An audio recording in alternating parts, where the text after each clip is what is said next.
Weekly Checkup, brought to you by Dignity Health St. John's Hospitals. Joint pain that doesn't respond to conservative treatments often requires a joint replacement surgery.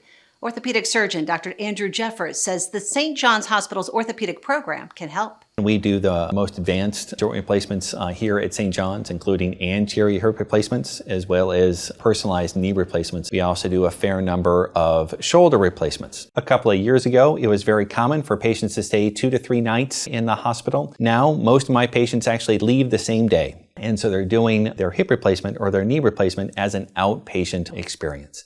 And we're doing it in such a way that's keeping the patient safe. They actually have less pain, less bleeding. They're actually becoming much more active much sooner. You will find an excellent experience here at St. John's. To find an orthopedist near you, call the number on your screen or visit dignityhealth.org/St. John's Ortho.